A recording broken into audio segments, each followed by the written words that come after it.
The garden. Yeah, I see. Gabe is like super glitched out to me. Like his whole face is like blocks of like purple and blue. Awesome. It's pixel Gabe. Yeah. And his like the stuff in the background is all like sparkly. Okay, you guys are live now, just so you know. And I'm gonna fix the pictures. What's in Allah's window that's moving out there? Sasquatch. I thought that was a giant aquarium. Hopefully just like leaves. Oh, we have a jalapeno too with no jalapenos. This is it's got like 2 on it. Yeah, are there actually jalapenos on that? Yeah. Ooh. Like 2. Hello, stream audience. We're all describing what we can see on our screens. What? It's all whacked out. Oh god, yeah, the display's all whacked out. There's a Klimt picture behind me. That looks like a Klimt picture. It's because it is. Yeah, that's. How did you get that? Did you steal it from the Austrians? I am very fast. Wow, that's amazing. I was gonna say that I knew that looked familiar. Weird that you're comfortable putting that up on YouTube. That you have that, because I bet people are like looking for it right now. It's almost like I want to flaunt that I got away with it, so that they'll come after me, you know. Yeah. Drawn out chase. I just want like who has the upper half.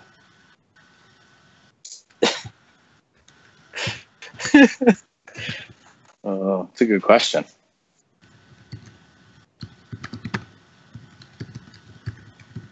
As soon as Matt's back, we're all ready to go. I'm going to start sharing the stream out and everything on the Facebook. So. Woohoo. On the Facebook. Well, why not? But I was going to say the page, and I don't realize that's not where I share it. So, leave me alone. Okay.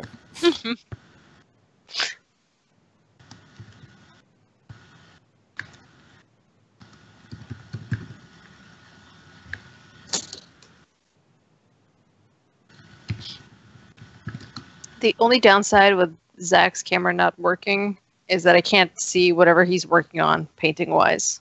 And I was really excited to see it. Even when I am, you can't see what I'm working on because it's pointed at my head.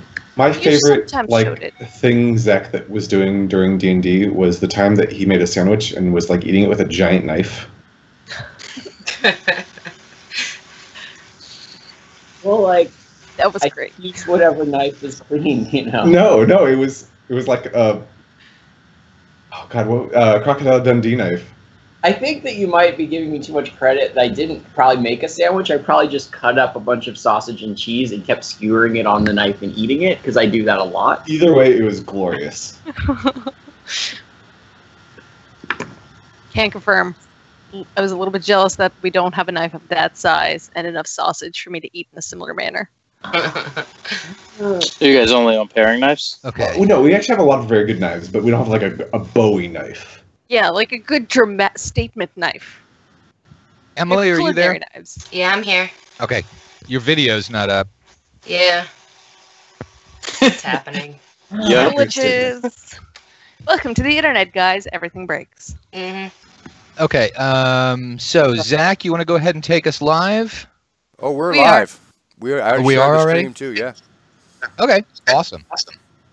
So, I have an echo. Hang on a minute.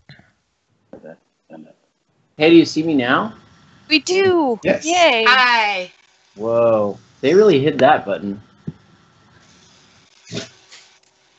All right. I'm muting YouTube. Oh, the echo's gone away anyway. Okay. All right. So,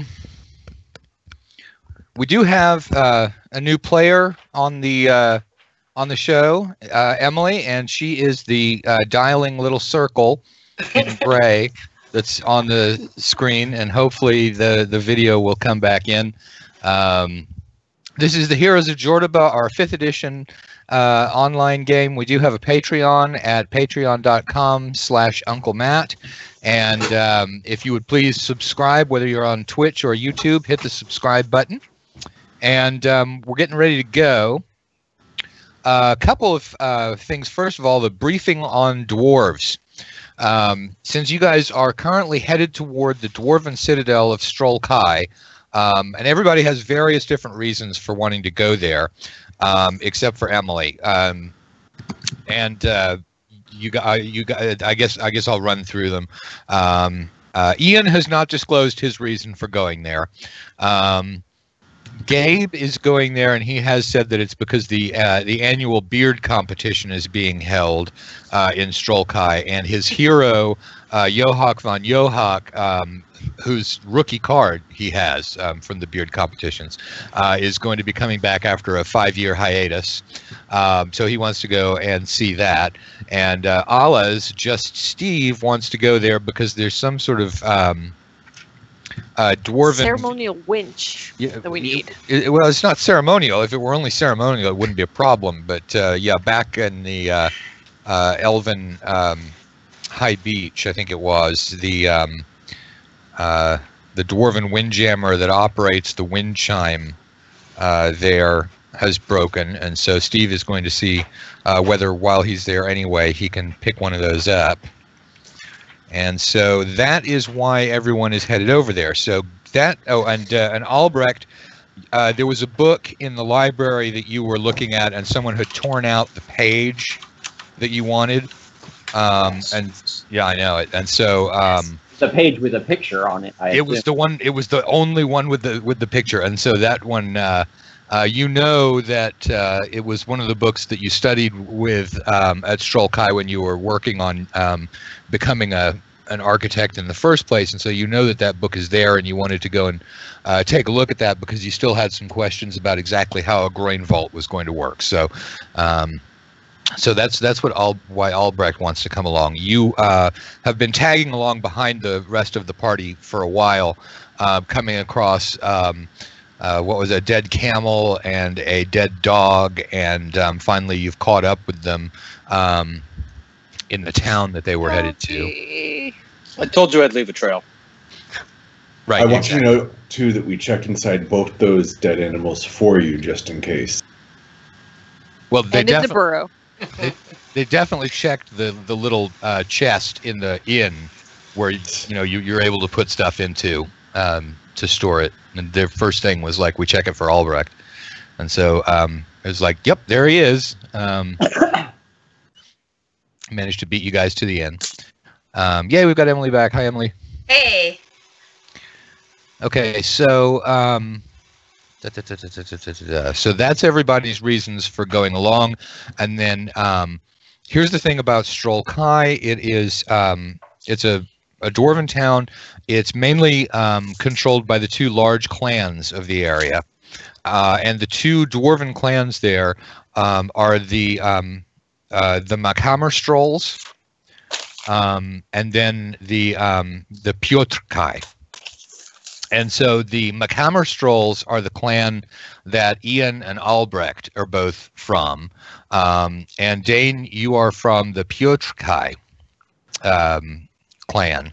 And each of the clans has sort of its own stereotypes, as it were. The Makammerstrolls, they like mining and building things and blowing things up and engineering and things like that. Large scale projects is what they're all about. So you got lots of people, civil engineers. They're not too big into philosophy. And then on the other hand, you've got the Piotrkai, and they like doing the little intricate machinery, stuff involving jeweler's loops.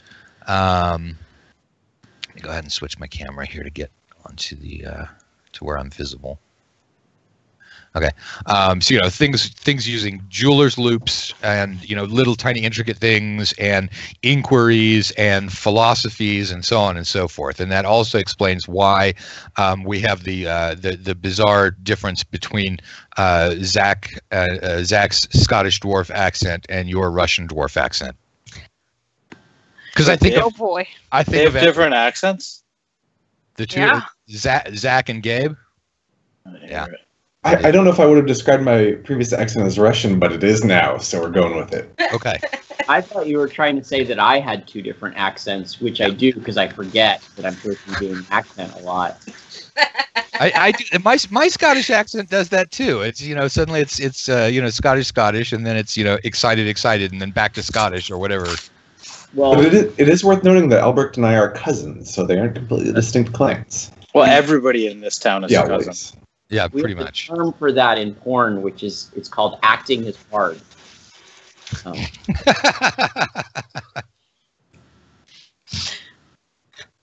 Okay, so you guys will wait for Allah to recover. Okay. Yeah, So- I'm okay. Okay. And Emily, you are freeze framed. Are you still with us? I'm still with you. Okay. She's afraid to move. I know that's what it is. It's, Paralyzed, yeah. So you guys right at the moment are at the Blue Kitten, and what was the name of that town? It was Django or what? Django. Django, yeah. Django? Okay.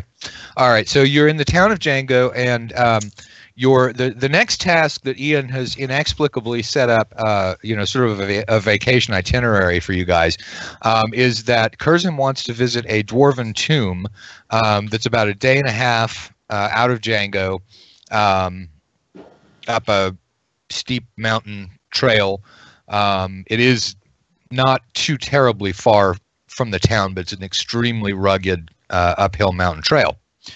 So you guys are able to get provisions in the town for whatever you want to get. I'm going to recommend that you get a tent because it is cold, maybe even a second tent, not a third tent because I don't have a miniature for a third tent. You should probably get some climbing gear too for going up into the mountains. You don't have that stuff? If it gets to the point where we need climbing gear, it is almost assured that we are going to be missing Johak van Johak, and I will be very, very upset. Just try to lay it on extra thick, Gabe. Well, I need to make up for lost time. That's the way to do it. If you're gonna do a Russian accent, And he is immersed with his people, so. Yes, yeah. I come from a long line. I have been kind of keeping it on down low because in foreign nation don't want to creep people out. But now that we are back in homelands, it is okay. Go deep or go home. Can I try to figure out what those 2 unknown potions are, and then check out what those spells were on our scrolls? Didn't we do that at the end of the session last I time? think we did. So the scrolls are protection from good and evil, detect magic, and find traps. I did not have that. All right, protection. We do have 2 mystery potions that we never figured out what they were. I could use a protection from good scroll. protection from. I mean evil. And evil.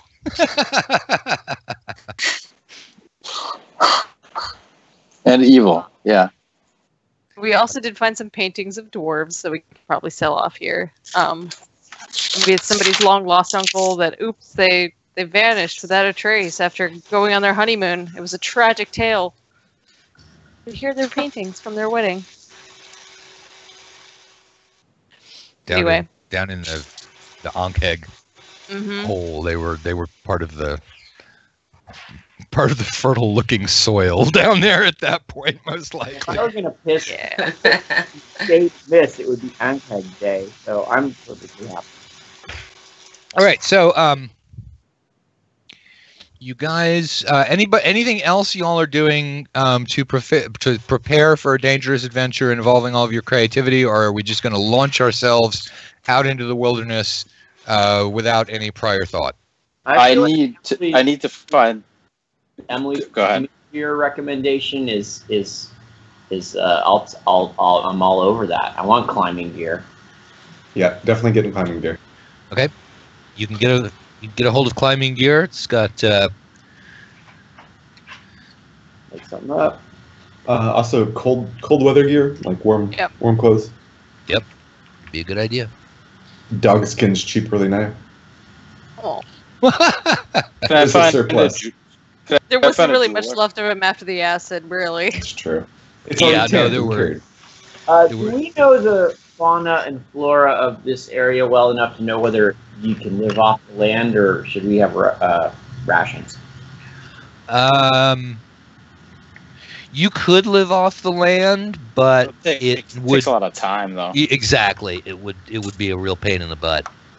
Not if we want to make that festival, little dude.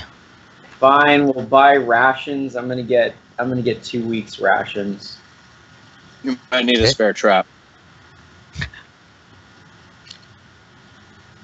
Can I find a jeweler?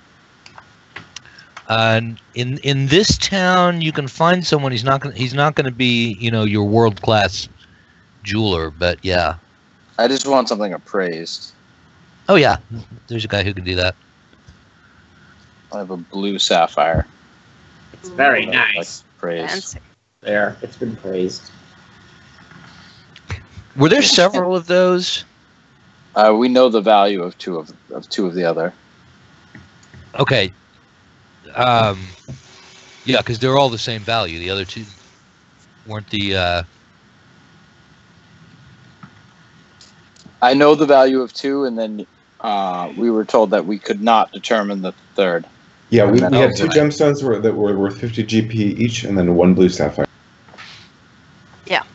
Okay. Right. All right. Hold on a second. It's probably 5,000. It's not worth experience, so I think No. blue sapphires were worth 500 GP in the Kanku conversion metrics, but the KCM. that's by Jordoba standards. Who knows what it's like here out in the middle of nowhere?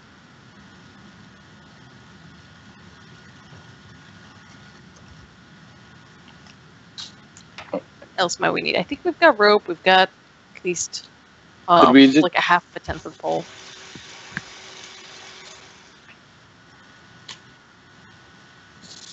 Half of a 10 10 foot pole. Well, So a 5 foot half. pole. Yeah, basically. Oh no, No, it's a 10 foot. It's just in half. Oh, which is okay. Yeah. left half. Yeah. Our camel suffered a very tragic fate. Okay. Just like donkey. The guy who's appraising the gem says, "Oh, well, this is a magic item." Do what? It's a magic item. I'm listening. He says, "Well, I don't know exactly what it does. It has something to do with it's like a prism. Look, when you check it through the jeweler's loop, the light doesn't move through it properly. It like amplifies or something like that. So, Can I look through it?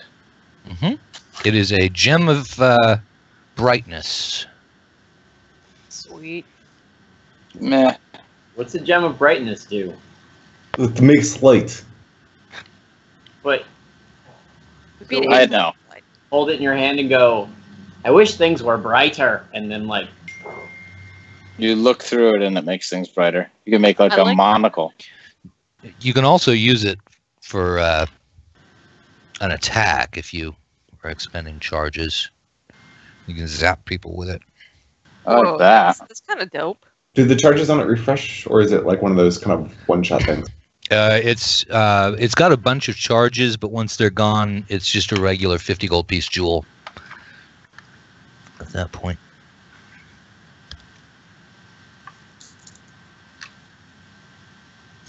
Okay, so has everybody got all of the stuff that they want? Oh, and Emily, we don't use a dice rolling program. We just roll dice. So if you don't have any in Sounds front of good. you, you might want to grab dice.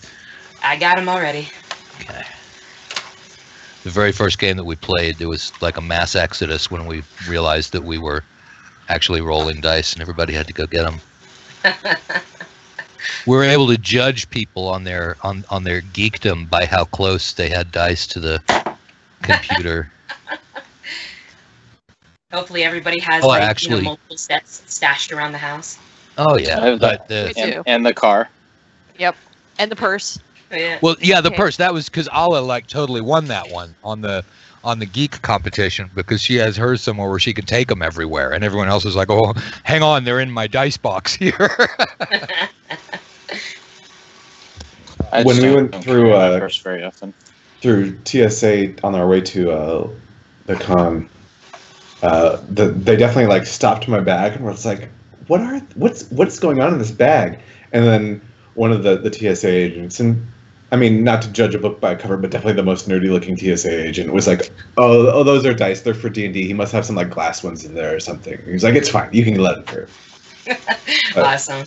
They definitely had to confer over my bag. Mm-hmm. Yeah, they did that when we were coming back from GaryCon too. Okay, so you guys get us every time. You guys head out into the howling wilderness. You go for about 2 hours out of the town on a very steep, sloping trail. You see the one that is going to head off toward Strolkai, and yet Kurzim is saying, no, it's this way, we have to go this way. Dane's going to kind of look longingly towards Strolkai and stroke his beard and kind of anxiously. Okay. As long as you are sure that we will be back in time, it is fine, but let's not dally. Yeah, I'm totally not. Okay. So you guys get to the campsite and you set up camp for the night, and so here we see you guys in the campsite. I meant I wasn't sure we'd be back in time too. And so we're still getting all right. So the focus is okay on that, and then so we've got there's Albrecht in the foreground, and then Emily. That is your crappy figure until next week, when I'm ordering you one that I can paint up. Wait, which one am I? The itty bitty one standing, the one that's shorter than the dwarf. Oh, okay. Actually, everybody's of nondescript colors. The dwarf is massive. He's big, but he's here. Look, well, yeah, pretty much, because like there. Okay, we'll do the height line up here. All right, there's Albrecht, and there's Emily the halfling, and so here we go. It is. You know, basically, we've got just Steve. You know, is the Snow White in this group of the 7 dwarves, and you're only a little bit taller than that. But you know, your thing with Albrecht is that Albrecht has a base, and you don't have a very big base. Don't insult his base. Well, as an architect, I thought I would provide myself with a base. It allows me during combat to be more sure-footed. As you can see, the parts of the base are the tapered edge and the right angle, and it's the shape we call in the business a square. Yeah, the Machiavelli. Oh, that's the wrong accent.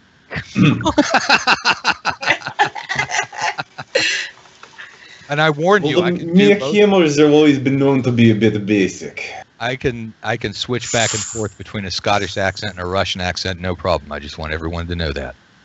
I can't. All right. Okay. Let's play. Because yeah, it's 6:45, and we've gotten basically to the base game. So we want to set up some watches. Yeah. Okay. Who's first watch? Who's second watch? First. Second. So I guess have I met up with everybody? Yes, you're coming along. So I've actually been riding along in the dwarf's backpack, one of the dwarf's backpacks. Okay. So I know all of you. None of you have met me. All right, that would be because you're in Albrecht's backpack. And This is Albrecht. the heaviest backpack I've ever carried. But it's a special exercise backpack, so that's to be expected. Well, up till now, you thought it was just that your climbing gear that you just bought yourself was really heavier than you thought. So halfling pops out of the backpack. Ah, a child. I am no child. I am a grown woman. I'll have That you is know. how it works in these lenses. Instead of Albrecht popping out of things pop out of Albrecht. Are you? That's actually nothing new. I'm like really confused right now, dudes. My But, Is like, that the surveyor? Is that the surveyor you were looking for? Is this how dwarves give birth? Do I look like a dwarven baby? She doesn't have a beard.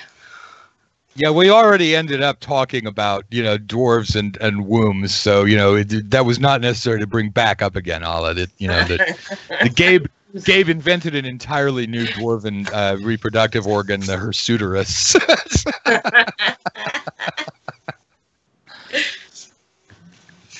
So, have you been included by the people at REI in order to help us explain how to use the climbing gear? Precisely. This is the Baby Bjorn brand climbing gear.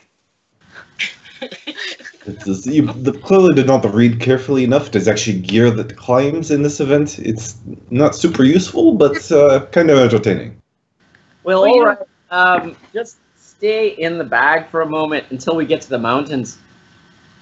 Fine with me. Do you have any extra snacks, by chance? There are some in the there's some in the pack already. I think I already ate them all. Oh. You're crazy wrong. I ate 5 rations in about 4 hours. Those were my snacks. Oh. That's gonna like cause some major dietary distress, dude. Oh, you have no idea of the strength of a halfling's stomach. So where did you come from?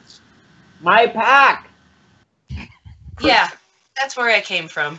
Let's go with that. Pre-pack, where were you? I was always in the pack. Whoa. Let's leave it at that. You could have used a hand a few times. He's probably sleeping. You can't No, just Oh assume. yeah, I just nap and sleep in here for a very long time. Pack, you know? Gotta have your pack fairy.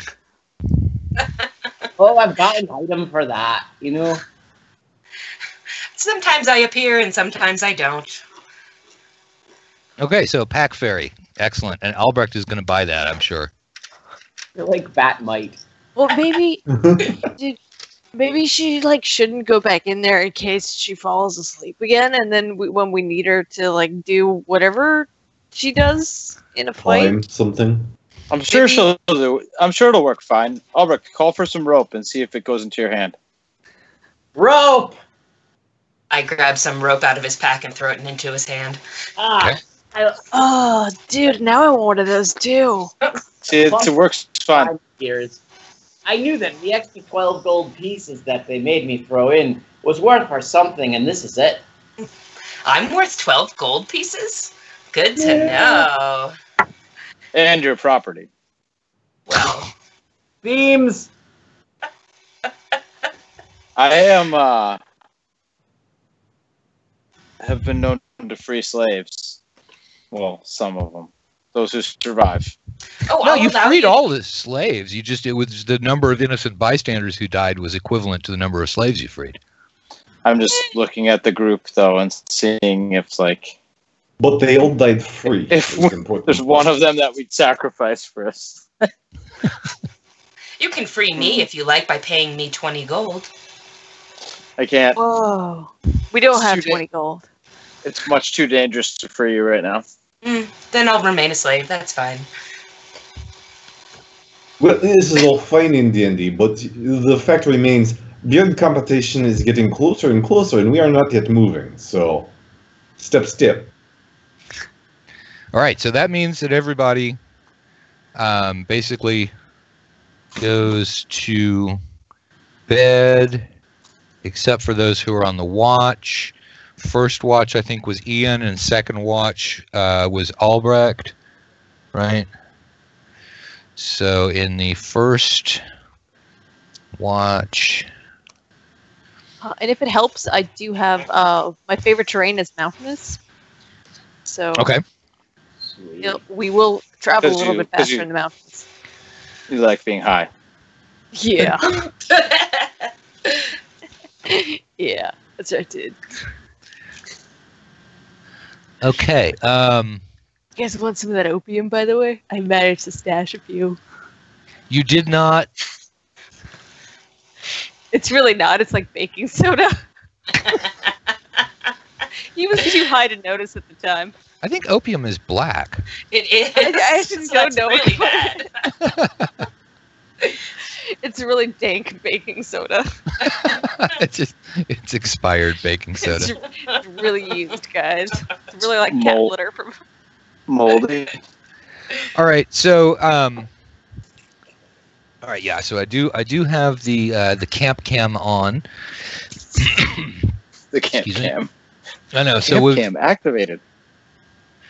got everybody is snoozing happily, and so then we've got Kurzim decides to sit on a mushroom and smoke a pipe while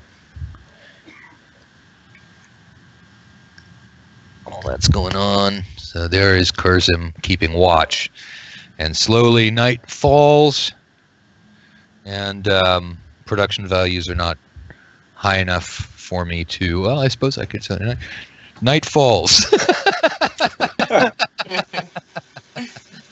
And so Kurzim is keeping a watch out over the camp.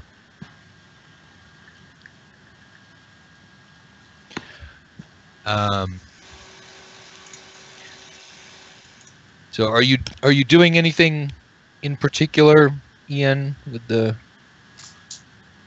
Do I know that gem command word? Were we able to figure that out? Well, you could try and figure it out. I mean, there are probably some things that standard magic words you can try. I will do that. All right, what do you try? Light. Try Lumos. Okay, so you say light. Loomis. All right, so you say light, and your gem illuminates the area. And have you looked up what this gem does? You want me to tell you real quick? I can look it up. Okay. Anyway, it does light up the area, and it shows that 2 more Ankh eggs. And sorry for the repetitive encounter, but that's what I rolled up, and so it's verisimilitude, simulating an actual world out there. And so you've got the issue of rolling 2 Ankh eggs a second time in a row. I will point the gem at him and say, camera. Do what? I'll point the gem at him and say, camera. Oh, Okay. flash effect. Roll initiative first. 16. All right, I think you're going to beat them. Let me see what their bonus is here. I rolled That's a 12. with my -1 bonus. All right. I rolled a 12, and Ankh eggs have a no dex bonus. So, all right. The 2 of them.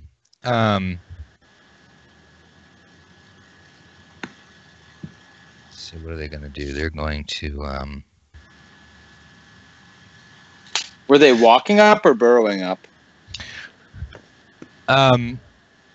They were walking up rather than burrowing.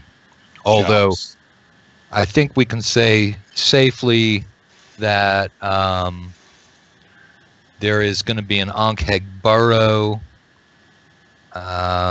very, very close by.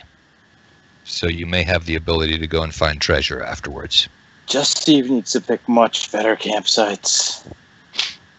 Yeah, I mean, just Steve was like, yeah, this is exactly the right place to. Oh, it's a great place for a campsite, dude. I can't. Dude, can't help it reminds me of a place I've been before. The pancakes have been probably like tailing us because we stepped into one of their like egg sacs and we carry a hormonal smell that only they can detect. Well, you don't even know. So Kurzim, you've just won initiative, and everyone else is now, just a harmonic snoozing from the tents. So, man, someone's typing really loudly. Might have been me. Okay. It's a dope mechanical keyboard if we can hear it though. That was Emily saying, hey, Your every- diary. Matt is trying to murder us again with Ankh eggs and their stupid spitting acid breath. Hey, if Matt were trying to murder you, there would be the Ankh eggs would have reinforced themselves, having realized that you could take 2 Ankh eggs even before you were reinforced. So, I will guiding bolt the one that looks most likely to hurt me. okay, the one that looks most likely to hurt you is the one that is directly behind you, Yeah, that's the one. coming up over here. Go! So They have telekinesis. And I'll scream, ah! Okay. all right. So guiding bolt, go ahead. Ooh. I got a 19, so I've got a 23 to hit. It's going to be hit. Taste my evil. 14. 20 damage. Wow, that was really good. 20 damage. Very nice. 2 6s, a 5, and a 3. I did say my taste my evil, and it worked. There you go. Okay, so you nailed it. Yeah, because that would have. All right, so that's the one spell you're carrying, right? I am not currently carrying any spells. Right. Okay. I have no idea what you're doing. No, I don't either. I was just asking about your spell status. Okay. Yes, that was the one spell I was carrying. Okay, so everybody is woken up suddenly by the horrific shrieks of Kurzim, and then the sound of a spell going off and a really angry Ankheg. And with that, we're going to divide everybody into these two tents, because one of these two tents is about to have acid breathed on it. Oh, boy. So we're going to say that just on my screen, Gabe, Ala, and Zach are in one tent, and then Ian, you were sharing with Emily. So it's just Emily in one tent, and then there's the others of you guys in tent number 1, and it is tent number 1 that is hit. So each of you guys, except for Ian and Emily, make a saving throw. Dexterity, right? Yes. So tents are how you're going to start draining our money. I figured it out. That's right. 19. Okay, that'll do it. Steve, did you know that this camping trip was going to be intense? Yeah, but the next one clearly will not be at this point. I scream in pain again. Which save was this? It's a dex save DC 13. Oh, yeah, made it. I got an 18. All right, so all of you made the saving throw, so you take half damage on 3d6, and it's a 4, 4, 6. So the 14, so 7 points to everybody who made the saving throw. Ow. You didn't invoke evil. Would have done better. It's the Ankheg is unaligned. He doesn't even need to think. I do like the concept of unaligned in 5th edition. Okay, so that's the Ankheg, and the other one is going to spit acid at you, Ian. So you need to make a DC 13 saving throw, dexterity. I do not. You do not save. Okay, so I you have a take 5. All right, so you take 3, 9, 10. So you take 10. Actually, that's only not a whole lot worse than the people who were in the tent. And then the mushrooms that you were standing on completely dissolve. And so now you're just standing there in front of the Ankheg. Yeah, I was going to looking at lick it. those later. Unhappily. Well, there are plenty more. There are mushrooms all over the place. So go ahead now. Tell me. Let's roll initiative again. I don't wanna. Ankheg is going to be really, really quick off the bat here too.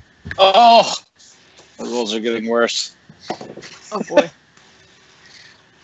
All right, what do we got? Did anybody beat a 19?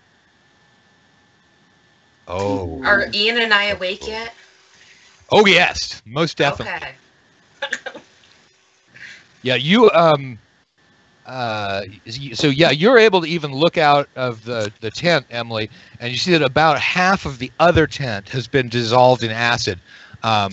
If y'all kept the first half of the other tent, you might actually be able to stitch the 2 half tents together and then still have one whole one to replace it with. But so screams of pain coming from the one tent, and since nobody beat a 19, what happens is that the first Ian's Ankheg leaps onto him with his movement action, and viciously and horridly bites him with the giant mandibles that it's got. It sounds so sure of itself.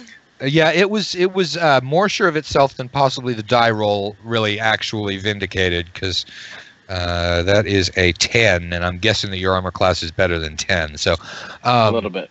yeah. So anyway, it may have just been trying to scare you, because it leaped at you ferociously and clashed its mandibles and gets up all the way to over here where you are. But In its defense, I was just on a mushroom that disappeared. it's true. I mean, its mandibles and claws and everything clashed right where you used to be, but of course you're still sprawled and rolling on the ground. That was that Ankeg. Now the other Ankeg now rips open the side of the tent, in which Gabe and Ala and Zach are in, and it's going to attack. 1 to 2 is Gabe. 3, it's going to attack Ala. So it goes for just Steve. It's going to try and bite you. Rolls an 11. That becomes a 12, 14. Whew. I have 15 to hit me. Okay. So you I yell roll. out, "They're working for the tent manufacturer." Oh, such a clever business model. All right. So it snaps its mandibles and it grabs. So it grabs Steve's bedroll and pulls the bedroll and Steve out of the tent. Oh, yes. Burrito. And you managed to wrestle your way out of the bedroll, and you're gonna try and grab your sword. We're gonna call that a DC 5 dexterity saving throw. Well, I will make that on a 0. So. Okay, so you managed to well, no, but you don't roll a 1. Well, Way to I did jinx not. yourself. It's a 10. Okay. So it's All right. a total of 16 to grab So my sword. So you reach out and you drag the sword along with you, and so you're outside with the Ankeg and the sword. That was their attack. Who goes next? That was in 19. I I'm rolled at- 17 for initiative. I'm an 8, so Pain's on 12. All right, so Ala, it sounds like it was you. What did you? I'm gonna try and cut it with my short sword. Okay. Would I be able to get both my short swords? I feel like Yeah. they're. Yeah, you was because you had taken off your sword belt. So I mean, basically, you grab the whole sword belt. You can get the two of them off it. So it's a 20 to hit and an 18 to hit. Both of those are hits. Damage. All right. And this one is the unwounded one. Because now we're over here at this part of the combat. 12 points you altogether. gotta mark that thing or do your hunter's Oh, majigger. I should have hunter's marked, but I'm saving those healing spells for our kidneys. That's your other character. For our spleens, then. For the spleens. One way or another, all these monsters are gonna get our tender, tasty organs. I don't think we need our spleens. I think spleen. Yeah, maybe not. Do we use a So spleen? it's either. So Zach, what were you at for initiative? We do use our spleens, I was at 10. mostly to make blood. All right. Anybody beat a 10? Zach, it's all I- you. Go ahead. Gabe Oh, had wait. a 12. 8 to 12. Okay. Yeah. Gabe. I have 14 actually also. Okay. 14 James- goes then. I'm Oh, yeah. sorry. Oh, no, go for it. Okay. So I am going to crawl out of the tent, Okay. and I am going to yell cuss words and use vicious mockery on the one that's attacking the other tent. Okay. Now it doesn't speak any languages. How does vicious It doesn't mockery? have to. Doesn't It matter. doesn't. Yeah, vicious So- mockery works as long as it can hear me. It senses my tone is Okay. very demeaning. All right. So it has a wisdom saving throw of 14. Yeah. So so you sort of make clickety clackety noises along with insults and things like that. And you were trying to get the one that was near Curzim, or were you trying to get the one that was near Steve? Near Steve. Okay. Um, Okay, so and then that one, and the result of the vicious mockery is, help me out there with that. I don't That know was off the it. top of my head. Was that against? oh, That does was he against fail or pass? He failed the saving throw. Okay, so he takes 4 damage, Okay. and he gets disadvantage on his next attack. Dope. All right. Then Gabe, what does Dane do? Dan is going to roll out of his bed / melted sleeping bag and say, "Jules of Galima." And he's going to get up and cast Eldritch Blast at the nearest Ankeg. Okay. If it's against the one that I'm fighting, you have advantage. Thank God for that. So that's going to be a 16. Okay, 16 is a hit. For 4 points of damage. Okay. Now, once again, was that on Curzim's or was that on Steve's? It was on Curzim's, I think. Okay. All right. So that one, we're over here, and here you are coming off of there, and I'm going to experiment and see whether I can get my my overhead camera to come on.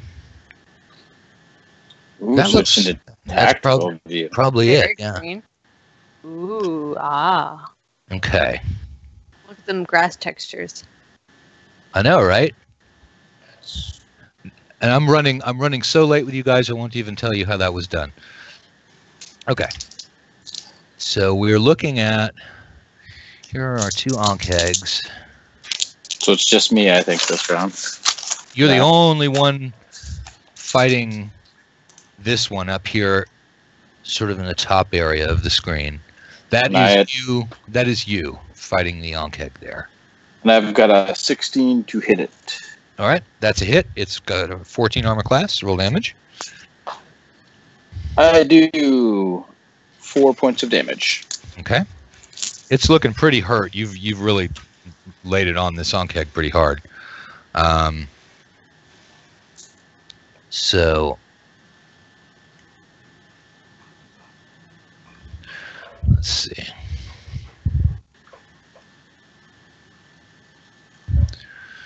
Okay. And did everyone go? No, because Zach's an 8. Zach? Okay, so there's a bunch of mushrooms, right? Yes. Okay, I'm gonna stuff the Ankheg. Okay, there's 2 Ankhegs. One of them only one person is fighting, so I'll deal with that one. So I'm gonna stuff that Ankheg's mouth full of mushrooms, Okay. Well, and I'll Alright. ask Steve which mushroom should I use. Steve, which of these mushrooms will give them the best trip? all right. So Really none of Albrecht. these? Albrecht comes running out of here, and the mushrooms that were not destroyed by the Ankheg in the first place, Albrecht runs over and he says, "Which of these do I take?" So you're looking over there, Steve, and Albrecht has used his movement. This is going, but he can get it. He can pick some giant mushroom. Each one of them is about the size of a shield. You've got one of 3 possibilities to tell him. One of them is bright red.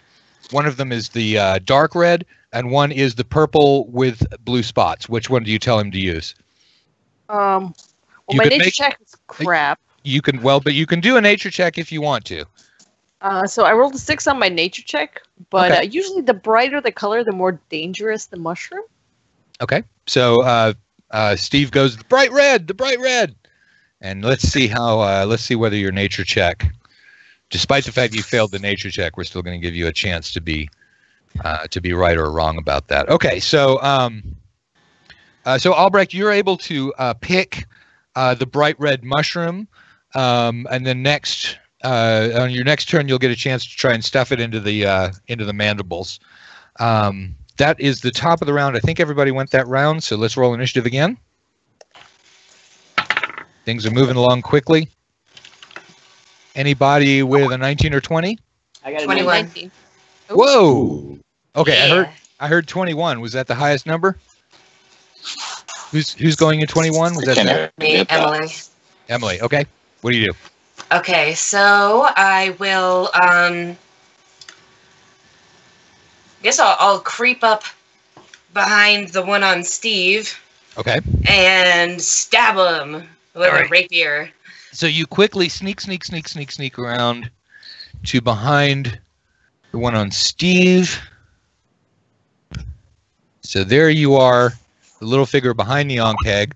Go ahead and make your attack. You've quickly and efficiently weaved your way between the tents and under the umbrella of some of the mushrooms, and you get there. It does not appear to have noticed you. What do you get? I have a 17 to hit.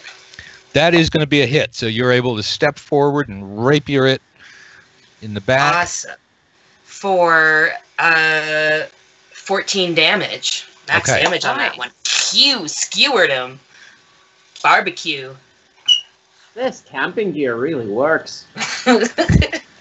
I'm worth that 12 gold or whatever it was, right? So you did 14 points? Yes. Did you say 14? Okay. Yes.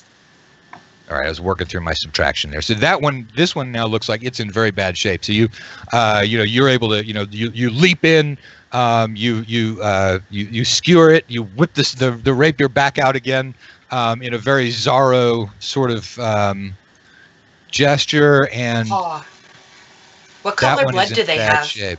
It's kind of a bluish color. Is it like thick and viscous, like dripping off my rapier?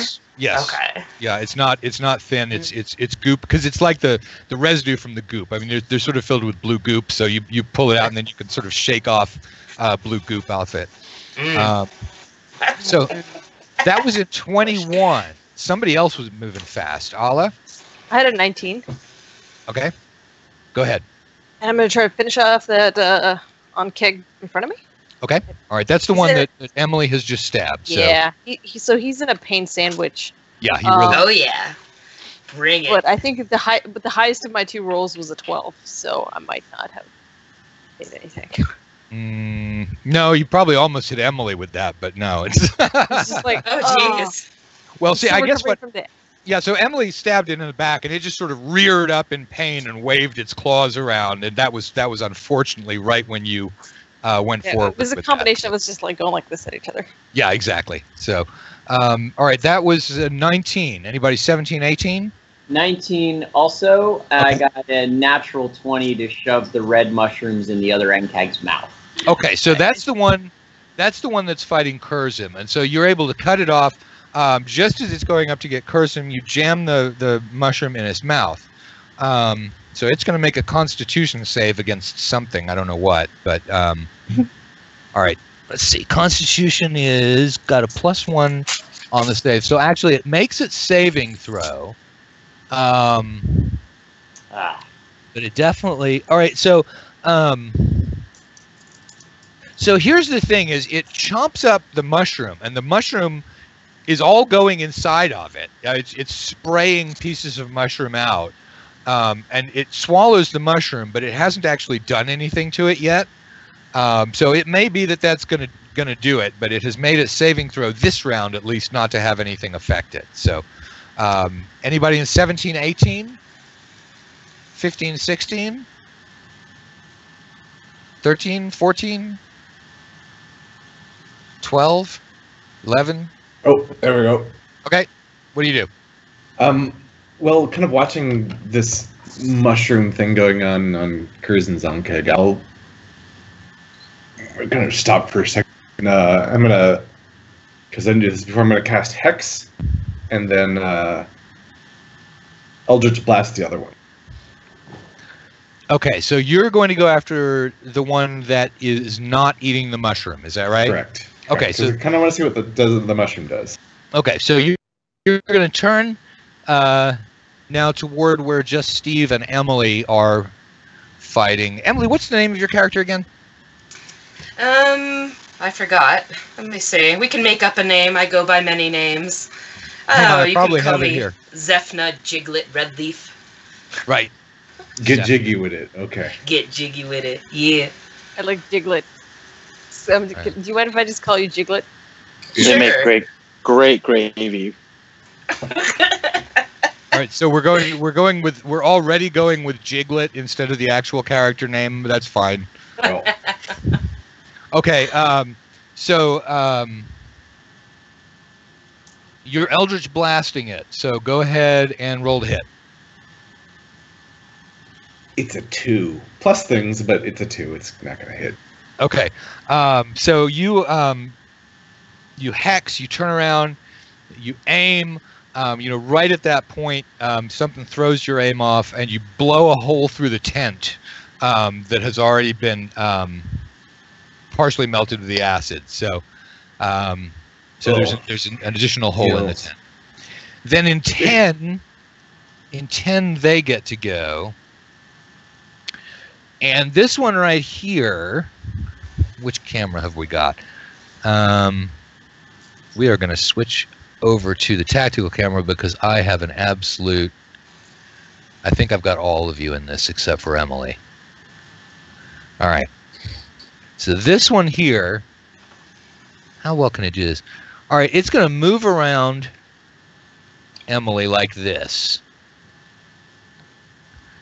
And so that is going to allow it a straight line. Ooh. That goes all the way from Emily to Steve to... Actually, yeah, it's it's going to miss... It's going to miss Dane. I think it's going to provoke, though. Wait, where was it? Yeah, it'll provoke an attack of opportunity from Steve. Yep. That's right, it would from Steve. All right, so in that case, it's just going to ignore Emily and breathe on Steve. Yeah. Let's see, Steve, Dane, Albrecht, and Curzim. Oh, I liked it better before. Well, yeah. So everybody... Can I use an action surge? Yeah. Okay, then I'm gonna. If it's assuming it's about to spit. Yeah. And I'll shove the rest of the mushrooms right in its mouth as it's spitting. Okay, it's the other one that's spitting, though. Well, right, but I can still make an act, or can I do an action surge? Like, can I get right in front of it? Is that a reaction? If it is, then you can. I mean, I have an action surge, which means I get an extra action. I don't know if I can do it at this point in the initiative. Yeah, but I don't know if you can use it not on your turn. Yeah, that's why I'm asking. Yeah. Let me double check. Yeah, I think you can use it. I think you can use it not... Oh, you're right. Yeah, it probably is on your turn. All right, Allah's going to have an answer to that. Meanwhile, everybody who is... On your turn. On your turn, okay. All right, so yeah, that's not going to stop this one from breathing on everybody. So everybody make a saving throw, except for Emily. Yay, this is going to be ugly. Ooh. Yeah.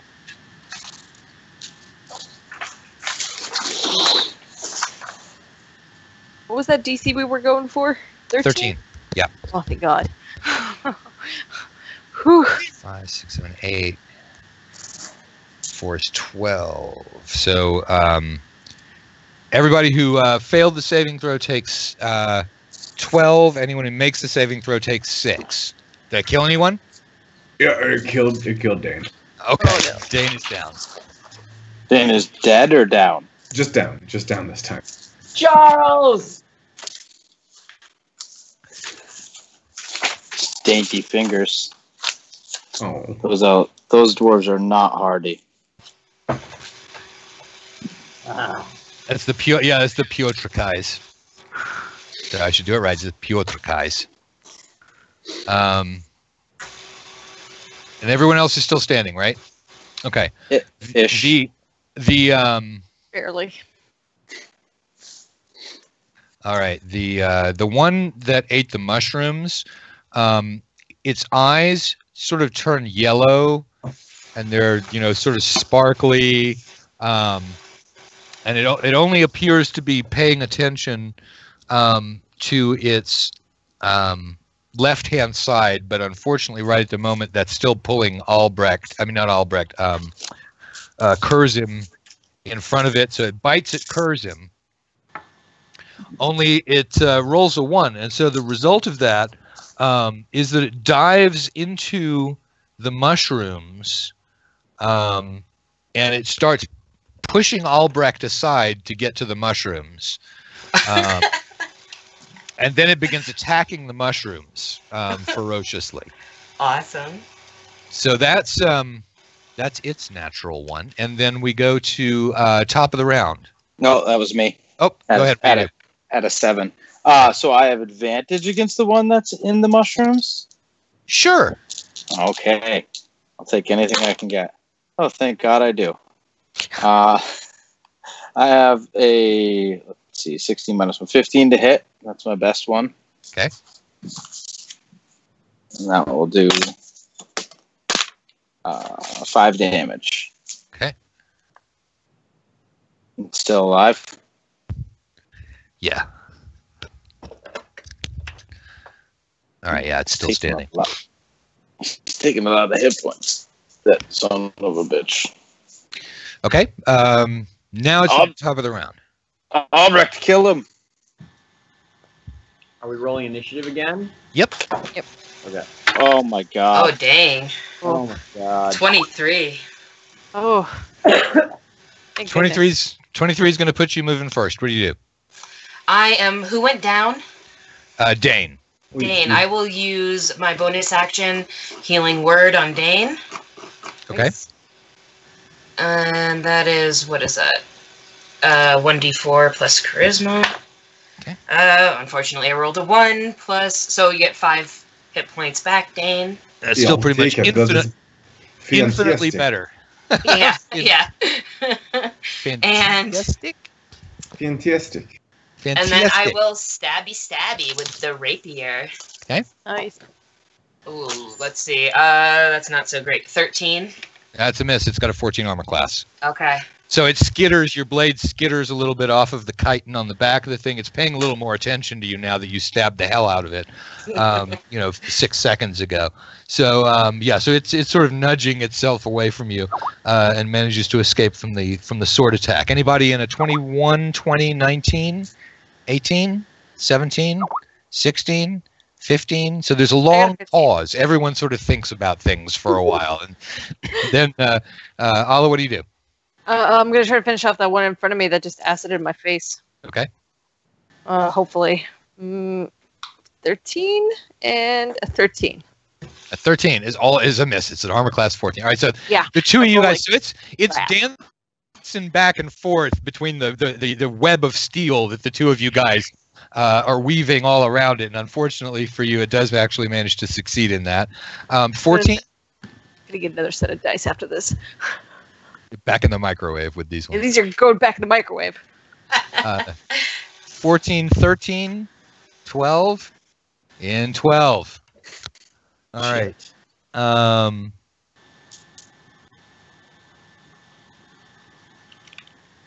right. Well, this one's already breathed. So what it's going to do is it is going to attack Steve. So the one that's fighting Steve leaps up and continues to attack Steve. But I mean, you guys, it has spent all of its agility in avoiding the two of you guys, turning it into a pincushion, and so it sort of snaps but misses, doesn't come anywhere near Steve. The other one decides that it's going to. It apparently thinks that Albrecht is keeping it from getting the mushrooms that it's trying to eat. So it snaps viciously at Albrecht to keep him away from the mushrooms, but it misses. It appears to not be working exactly right because it bites about 5 feet to the left of you, Albrecht. So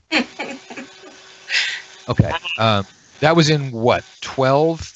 And Zach, if you're listening, it looks like our feed is borked currently. Yep. When you say our feed is borked, what is that? It's not feeding. It's now imitating Supreme Court Justice nominee Robert Bork. It has an extreme original construction view of the pro-life, pro-choice issue, and it's not going to be confirmed. It's frozen. There you go. Also, it's frozen.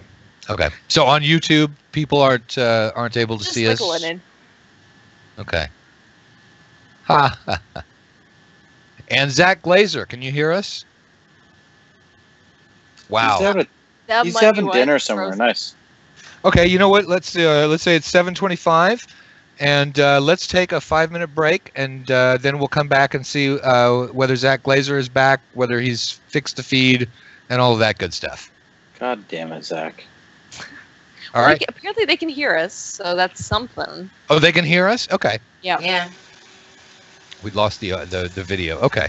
Well, that's all right, because I didn't, do a very nice, Ian. That's a...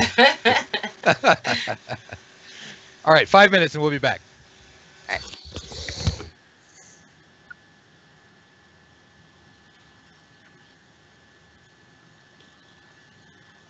Enjoy the stolen Klimt. Oh wait, you've got the whole thing. I just thought you just had the bottom half.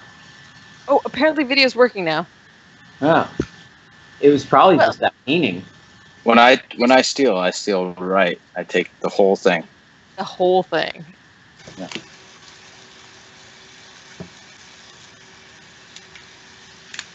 Well, okay. So the video is and people are watching.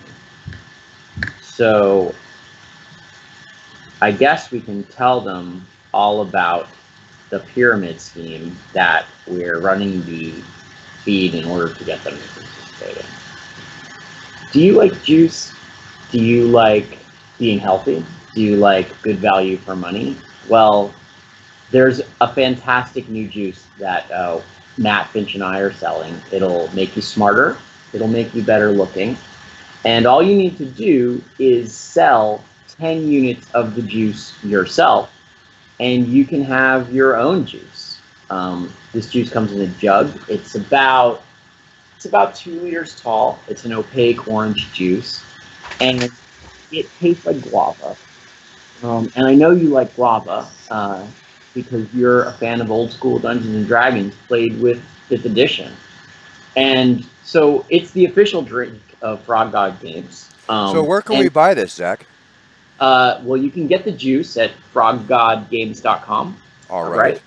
Also, the final page of any Frog God product is it's like, the old, a comic book subscription. You just rip that out as your proof of purchase. You send that in with $15 and you'll get your own bottle, 2-liter bottle of So of do I guava. send this to you, or how do we get this great product? You send it to Frog God Games, the address of Frog God Games. No, that makes us liable. No, thanks. So yeah, you send it to them and you say, I want the juice. Just put that in the subject heading. I want the juice. And you'll get the juice. Juice me. And I gotcha, all right. if you drink the juice while you play a game, take a photo of you drinking the guava juice while you're playing. And if your game isn't 300% better while you're drinking the juice, you're going to get your money back so long as you sell 11 units of the juice yourself. So I know that the juice has really improved my life. The juice has improved the lives of the people around me, a lot of the wildlife around me as well. I can see a hawk outside my window now on the building on the far side. It's eating a little rat, and it's told me a lot about the juice and how the juice has improved its wingspan, has gotten a lot better. It's been able to swoop down and pick up mice, rats, pigeons, and sometimes maybe they need the juice. What? Maybe the mice and the rats need the juice, and that improve their lives too. Well, that's the problem, right? Do you want to be predator or prey is what we're asking you, right? That's a fair question. Exactly. And I don't know about you, but I'd rather be the predator. So get your predator juice here. Just send in proof of purchase of any Frog God Games product. And I'd like to just own that right now. We could Frog God Game product. I think that we disown the juice, but you can sell it through our website, Zach. No, I mean, a juice commercial, right? You said predator. Like, if you're a predator, use the guava juice, right? You told me that, right? No, that's what Matt told you that. No, I could swear it was you, Zach. No, it was you, Zach. I feel like if it's predator juice, wouldn't it be made out of some kind of meat? I mean, like a meat slurry? Well, the problem is that they create, rather than a pyramid, create a consumption circle where in order to create the predator juice, you have to, and yeah, so it's a pyramid, It's so the circle of life. That's what you're trying to tell me? Yeah, it's that. It's There's a a song pyramid. for that. Circle. It's the Illuminati. It's a conspiracy which you can participate in to your own advantage. So MLM. Yeah, that. Cool. This is the only guava juice I need to drink. Is it Predator juice? It looks kind of like it could be. Olive's got it right there. Show That's everybody. Right. Smile. Screenshot. Frog God brand Predator juice. You're right, actually, Zach. That would look really great in the back of Rappahatnock. Absolutely. Oh, and if you told them about the new Rappin version of Rappahatnock, where all the words rhyme? No, I didn't. Yeah, check out for Rappin. That sounds amazing. I would play that. Questlove and Easy are going to come on, and they're going to show you how you can run Rappahatnock with only rhyming lines. So, you know, that level where there's the gelatinous cube. We're going to tell you a whole bunch of words that rhyme with gelatinous cube, like mood and dude. Dude. It'll be such a basic rube. Ooh, Rube. Ugh. Rube's a good one. So I have a story to tell about this, actually. So before I knew who Matt Finch was, I actually randomly joined this game on the internet looking for a game to play. And it was, you know, these guys running Rappahatnock. And they're like, you know, characters are going to die. It's going to be great, all this stuff. I made a Skald. So it's Pathfinder, so he's like a Viking bard kind of character. And I had like this whole thing prepared where I was going to do the rapping Athuk thing, and I had like written it out before, and I had a rap prepared for the next session and everything. Gabe, 2 seconds. Zach Glazer, can you hear me? I can. Okay. Have we got the audio? I mean, the all video working. feed? It's all working. Okay. Bill Webb called, and Okay. that caused me to get away from the machine, and then it went to sleep for like 30 seconds, so it's fixed. That was probably also because Bill called. That usually is. Yeah. Okay. He asked about you though. I said that you were we bailed you out and you're okay now. So. Okay. Awesome.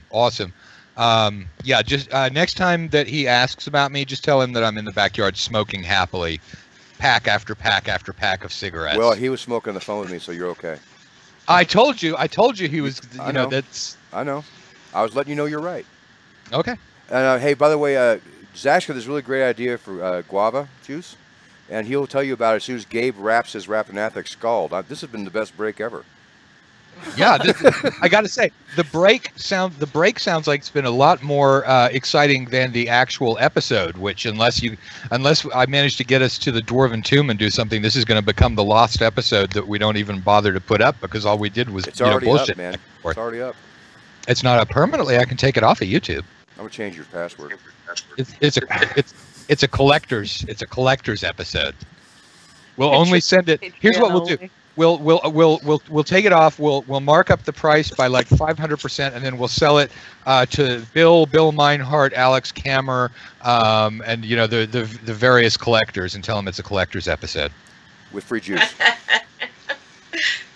I need to hear Are we going to get to hear the rapping? I want to hear the rapping. Yeah, well, okay. The Rappahatnock story is basically it's Rappahatnock, so that character died instantly, and I never got to do the joke. I feel like that's worth the whole. I want to have you tell that whole thing to be recorded. That's awesome. You put all this prep into it. In an unrelated note, those guys were jerks, and I never really I didn't play with them too long after that, but. I mean, the story was it was Rappahatnock, so the guy just died instantly.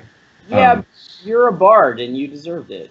Well, you know what? That seems to happen with my bards. So, thanks, Zach. You played a bard in Rappahatnock? And also this Skald, okay, a Skald. Yeah. So are you not broadcasting, or are you broadcasting? We're broadcasting. We're broadcasting. Okay. Lay it on us, Gabe. So yeah, let's hear the rap. That was. Oh God, I have to go. I had it somewhere. But I'm not going to do it right now. I am not prepared for this. I will do a Russian accent too. I will do a Russian accent for you. Do you need me to drop a beat? I'm going to need a few more of these beers as well.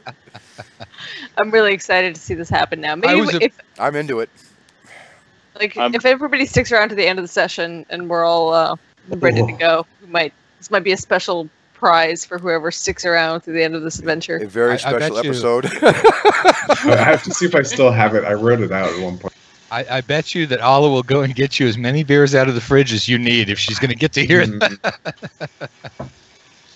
Can we hear the acoustic version after, too? Yeah, okay. All right. Emily, are you still there? I'm here. Okay. So All right, so we're back on the air now, and I have my hit point records on my two rapidly expiring Ankh-eggs. I do not remember. We had finished the combat round? I think. Are we back We at did initiative? not. We did We not. did not. Who has not gone yet? I believe Gabe and I haven't gone because we were like, I was a 3 and he was a 5. Okay. So, Yeah, it's accurate. and yeah, Zach hasn't gone yet either.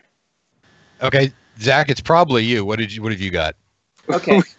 So how far apart are the two ant kegs? They're pretty far apart. They're about 25 feet thereabouts, maybe 30. Okay. Stab him in the mandible. Okay. So there's one that's like almost dead. Like I'm a second level fighter. Can I tell that one's almost dead? Oh yeah. The actually both of them. I'm just trying to see whether I can get them both in the camera screen here. Okay, so there we go. I've got my Ankh-eggs at the two diagonal poles. That's where they're located. That's Dane right in the middle of the two of them. Okay. Yeah. You are standing. You are the green guy next to the mushrooms, and then Curzon. Okay, so that's how they're arranged right now. Both of them are in roughly the same shape, and so if you were to put numbers on the whole thing, you would think that maybe the one next to Steve has 5 hit points, and the one next to Curzon has 9. Okay. You said they're less than 30 feet apart, though. The one that's munching mushrooms, I'm going to assume, is only a threat to anyone stupid enough to stand near it. So I'm going to turn around and run toward the other one and hit it with my axe. Okay, so I'm not going to hit it with my axe. I'm going to miss it with my axe, and then I'm going to use my action surge to hit it with my axe. Okay. Which I may have failed to do yet again. I rolled a 13 to hit. Oh, this is the Ankh-egg that manages to just miss attacks. That's the third time that he's been missed by one. So it manages to avoid the blow as yet another person comes in and starts working on the web of steel that it's dodging. And then finally, okay, no, not quite finally. First of all, we get to Gabe, and then finally to Curzon. So Gabe, what do you? Dane's gonna kind of shake his head and get up from where he was just laid low by acid. Okay. And he sort of sees Curzon like pointing at that one and looks at his like acid wounds and just casts false life on himself. Okay. Because I'm super useful right now. And that's just going to be a D4 plus, I think, 4. Yeah. Oh. Which is, I needed that. I was about to die. Now, well, and the other thing, too, is that once again, your beard has become a crinkled sort of thing. It's kind of stuck to your face in weird, wet-looking curls from the acid and everything like that. So, right at the moment, unless you're able to get a healing spell from a dwarven cleric, then you're going to be showing up at the beard competition looking like that. So chances are slim. Well, I have a healing potion. Nope, but won't do it. It's got to be dwarven healing. It's got to be a dwarven cleric casting healing. Well, for the moment, I have false life, and I've got an illusionary fake beard.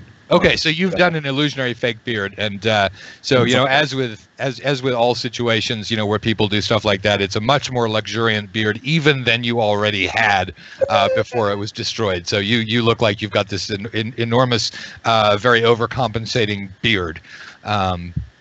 So we roll around now to you, Ian. What does Curzon do?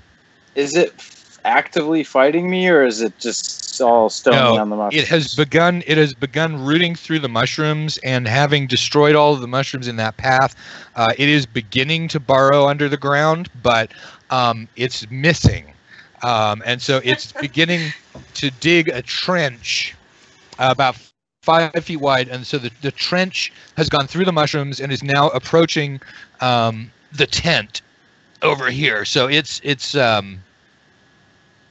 it's just traveling along in this ditch that it's making for itself. So what do you do? All right. I'm gonna try to hit it again, I guess. Okay. I have 14. That's a hit. Roll damage. Getting worse and worse, though, is the problem. I told. Hey, you know, one day the dice were bound to come around. I had so many shitty dice rolls for so long. You guys gained like a whole free level based on my bad die rolls.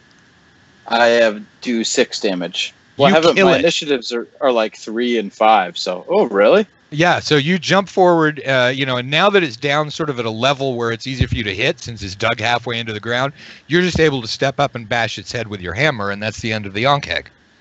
Nice. Just had to have the right tactical setup. That's all. Didn't need your help. Don't worry. All right. Now we're at the top of the round, so we roll initiative.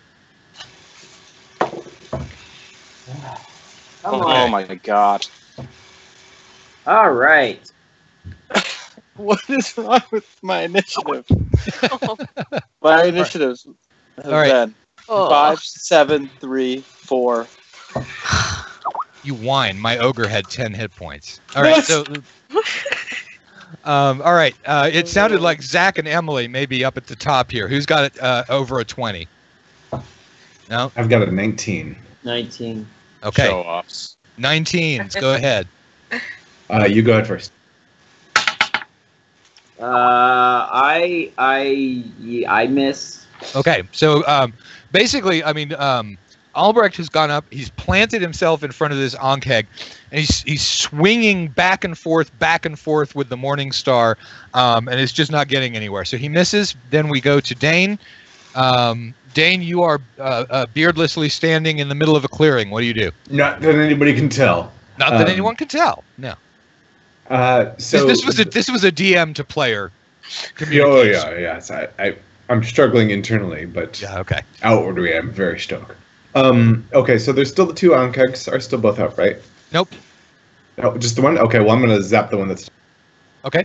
Is that the one that my Bane is on, or can I move the Bane over to that one? Which one did you put the Bane on? Hex, the one that was Hex rather. I put the Hex on the one that was by just Steve. Just Steve. That's the one that's still alive. So your Hex is still perfect. out. Okay. 17 plus things, probably like 20 something. All right, that's a hit. Roll damage. You could kill this D6. one on a good roll. Yep. Believe in you. It's a 12. Nice. Yeah. That's your to hit roll or your damage? No. The to hit roll was a 21 or something like that. Yeah, that's what I thought. Damage was 12. All right, that killed it. All right, so so it dodges out of the way of Albrecht's swinging Morning Star and bam, right into a flash of blue light. And that's the last thing it ever sees. Oh. Well. All right, what do you guys do? I will use my channel divinity. Okay. We all huddle around you for that?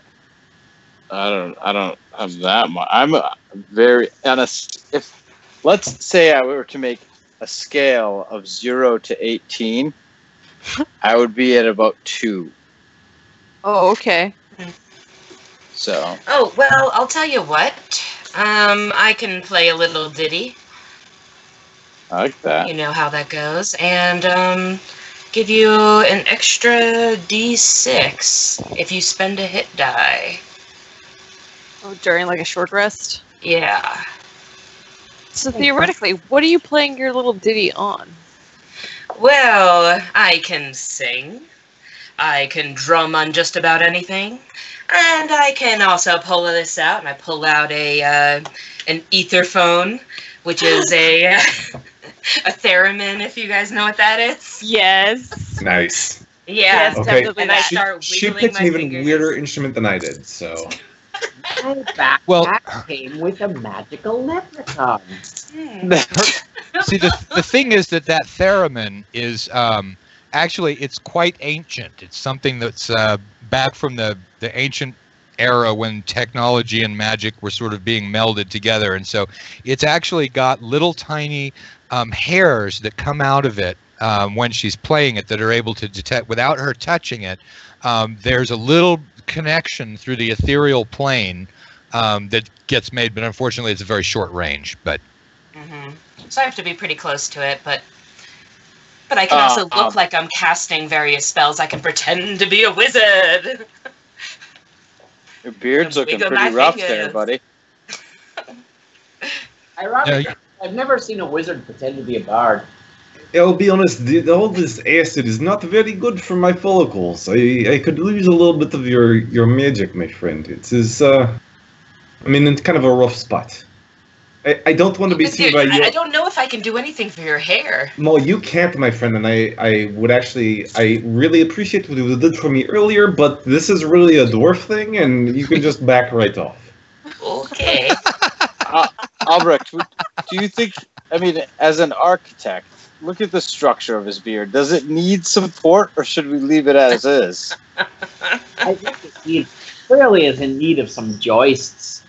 And the five buttresses. the most obvious is the mandibles of the ankeg can be cut down into pieces, a sort of tusk-like construction which will buttress the beard against Before we get going to no, that's the wrong accent again. follicular. So I'll give everybody 2 more hit points. All right, so you're doing that by channel divinity. That's just the domain that you've got, Ian. Yeah, it's domain of life. So Okay. domain of beard. And I've got a cure wounds if anybody else is feeling particularly beat up that I don't think Dane is going to take because Not interested. well you. Well, look at this amazing channel- beard that I can grow. He's And, like- touchy when his beard is not functioning. Did my channel divinity heal his beard? Nope, it's got to be a cure spell cast by a dwarven cleric. Charisma. I beg, please, my friend.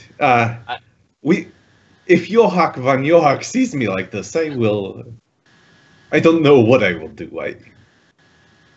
Look, I owe you one. I'm only able to do it tomorrow when we make when we bring something to the shrine. Okay, but please, I beg of you, I can't go on like this. I Hey, do you think if I do it, would your beard come back as like a bunch of leaves? Let's not find out. You have Just to show my Steve, face. Can you find that Anke Glare? Yeah, probably, dude. Yeah, I'll go look around or something while you guys try to salvage what's left. Yeah, if Albrecht could just like put together what's left of this tent into something we can sleep in, that would be super dope. For now, I'll go look around. I will go with you. If you're going to the Ankeg lair, might there be more Ankegs in the There lair? might. Probably. There might be, dude, but I feel a lot That's where better they now. make babies in I- their lair. So we shouldn't split the party. We did it last time and it was okay. The party We're is fine. hard to get our hit points. We got 2 back. Oh, I hit myself with some of my elven magics, you know. I'm fine, I'm fine. dude. I'm like super fine. So now, meanwhile, while the whole discussion's going on, Just Steve has been wandering around in ranger-like fashion and has been actually looking at the burrow for about the last 5 minutes or so of the conversation without mentioning it. So, so you found the burrow.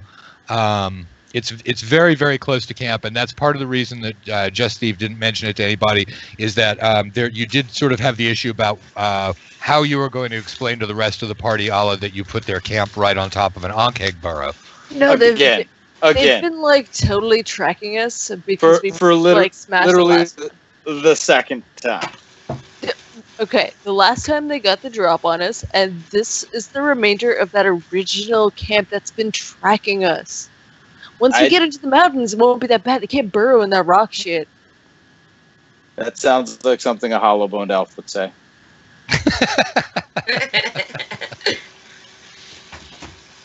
Okay, so Ask me about this. I'm going in. all right, so you dive down into the Ankeg burrow.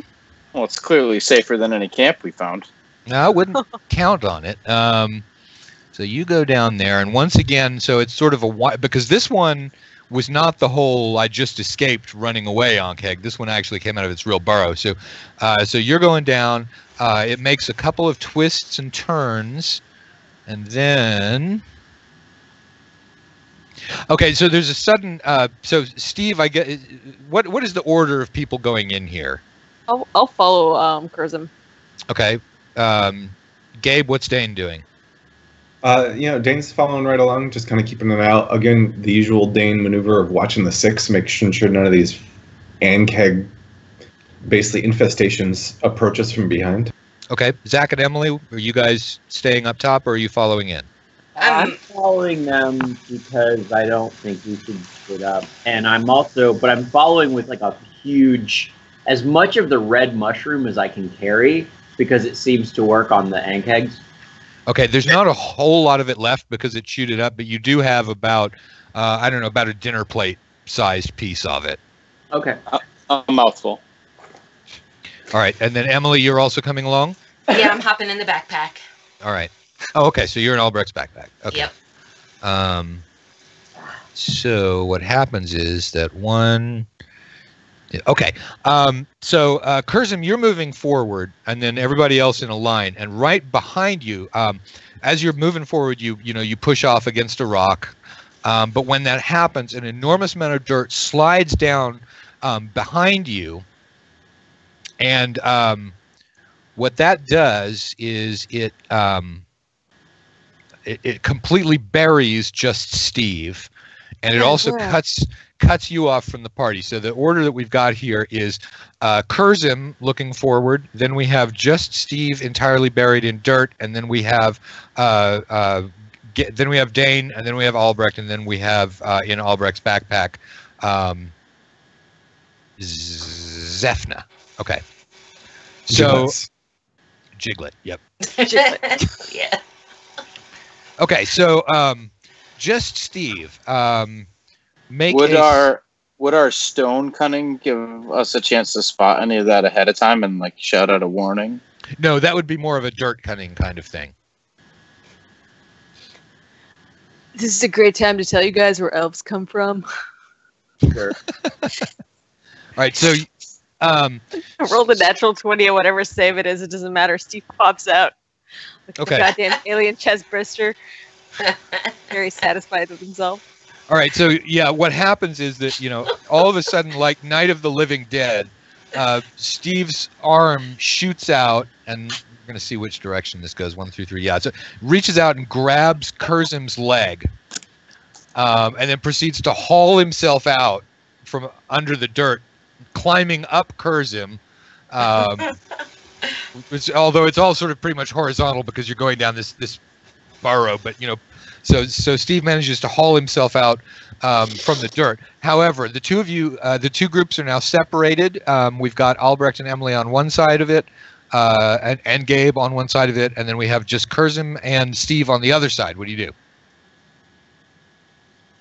So we know there's a mound of dirt, but we can only see the dirt. We don't know that they're there. That's correct. Okay.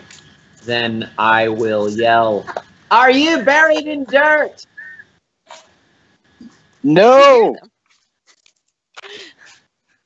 Well, we should move the dirt. Do you have your shovel, dude? What? Can I You're look? really good at digging. Can I look down? That is quite racist, all of you know. No, cave. Albrecht is really great at digging. We saw how he dug that 10-foot hole into the fish people lair. What's Yeah, down the it's- cave where it's- we're yeah. trapped on? Like to look Alright. down. I can't remember what I dug that fish people lair hole with, but whatever it is, I'm gonna start digging that with the same implement.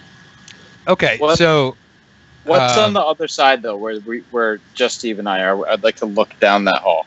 okay, so Cavern, whatever. not even Hole. just a little hole. So you look down there, and like in the other one, there are the First of all, there's the chitin that's molted. So once again, it's like these enormous sheets of rice cracker that you're going through, and then it's got like this stringy stuff, on it, and but in here there are you see that there's a little chamber down in here, and there are 4 skeletons down here that they're sort of form a circle. You don't know why that would be, and there is also a fair amount of treasure there. Nope. All right, watch that way, just Steve, and I'll start shoveling dirt. I'll try to inspect the the structural integrity of the dirt around me. Okay. Yeah, you're able. Survival check, maybe. I don't know. No, pretty much it's just dirt. There's not. I'll make sure I hit just Steve with at least one shovel full of dirt. Okay. Right in the face. Just. I already left little Steve back there. I don't want any anymore. Just Steve is looks like a mud creature anyway at this point, after having just been completely buried in the stuff. So camouflage. After the acid and the dirt, it's just my gooey skin made the dirt stick right in.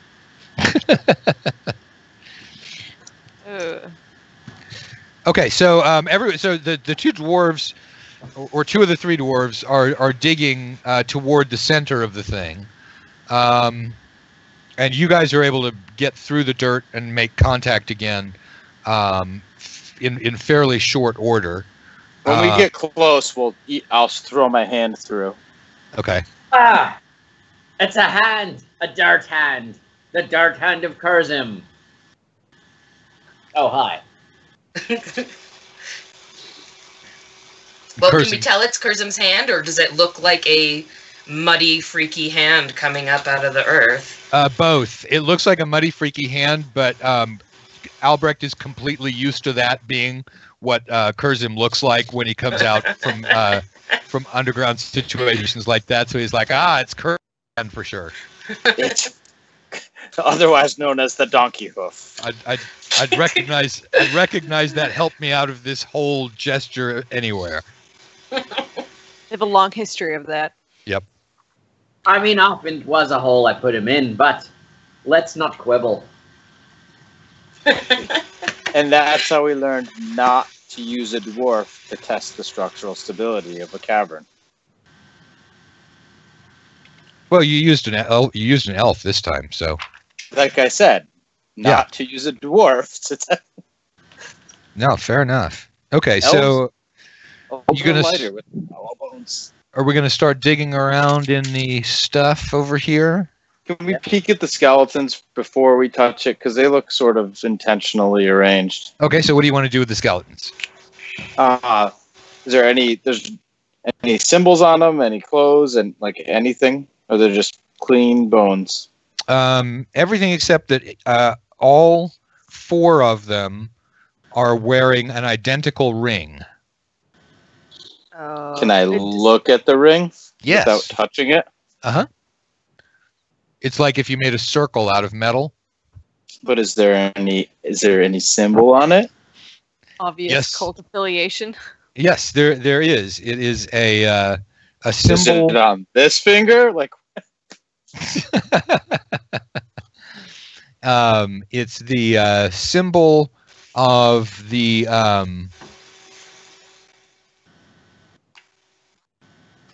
Albrecht. What's a dwarven god? A dwarven god? Well, yeah. If Albrecht were when Albrecht is about to take a test at architecture school, and he hasn't studied the night before, what dwarven god does he pray to? And then we'll just put him in the campaign. Caterpillar, the god of construction. Okay, Caterpillar, the god of construction. It's got his rune on each one of the rings. Let me write down Caterpillar, the god of construction. But it's got to be spelled weird. It can't. Isn't it traditionally Caterpillar? Yeah, it's like Carter Pillar. Like cauterize pillar. Qatar, the whole. Like pillar, the word is actually in there. Like that's what he's known for specifically. Quetzalcoatl. I'll figure it out. I'll figure We'll it have a out. whole pantheon by the time this is out. Yeah, sure, absolutely. Appear to be dwarven holy men of some sort. They certainly are holy men. They would want. Yeah. They would want us to loot. I mean, recover their items. They would indeed. We need to repatriate them. Exactly. I know just the place. Backpack, prepare to receive. All right, we will go through the treasure then. I will recover all 4 rings. Okay, so you recover the rings, and yeah, as you look more closely at them, you can tell that they're dwarven skeletons. Actually, it might not be a bad idea to take the entire skeleton. Yeah, that's a good idea. I'll take that. Okay. All right. So here's what you find in there. Boy. The leg bone's connected to the Eye bone. Yeah, and I'm just remembering Somebody how failed to. basic anatomy. Now, Yeah, I failed anatomy. I think we should probably just like take all the bones in a separate bag if you're planning to do something particularly holy with them. Yeah, Please. that's the plan. I Okay. have sacks. I can.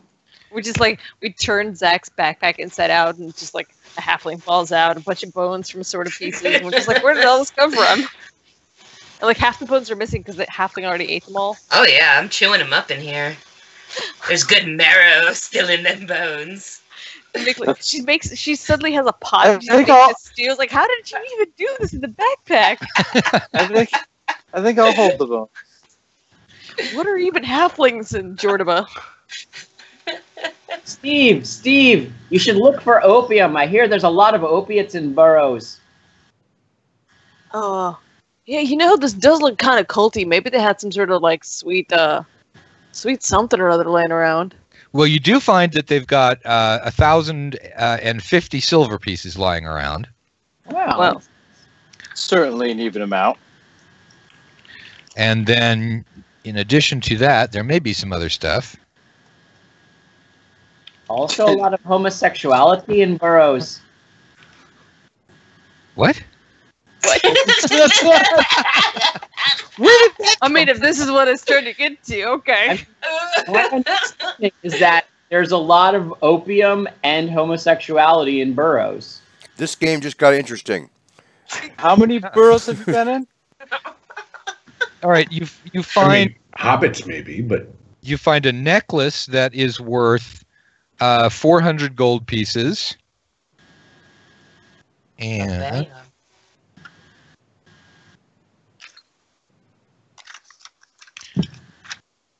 let's roll here and see what we've got. We've got a 50. There's one of the skeletons is actually wearing leather armor. Ooh.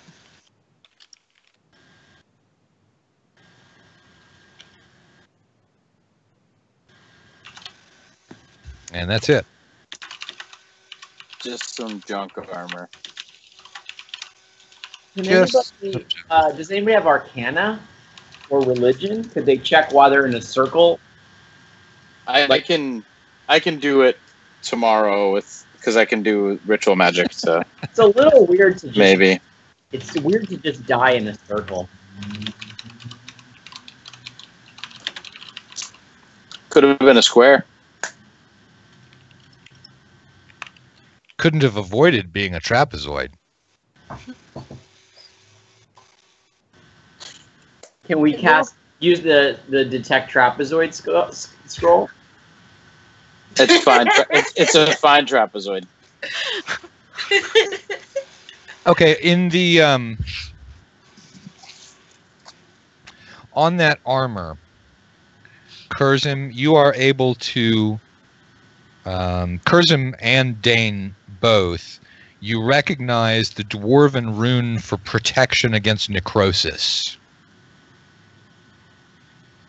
and that's going to be that suggests to the two of you that this is armor of resistance, which gives you resistance to that sort of damage. Does anybody wear leather? Will it fit a halfling? I wear leather. But I've never seen a necros before, though. does it Yeah, keep but have you from, seen like, it? dying or whatever? 'Cause that just means I can hit like the weird stuff all the harder. Dane, can you wear it? I can. I'm currently wearing a +1 chain shirt though, which is better for me. I think. I don't know.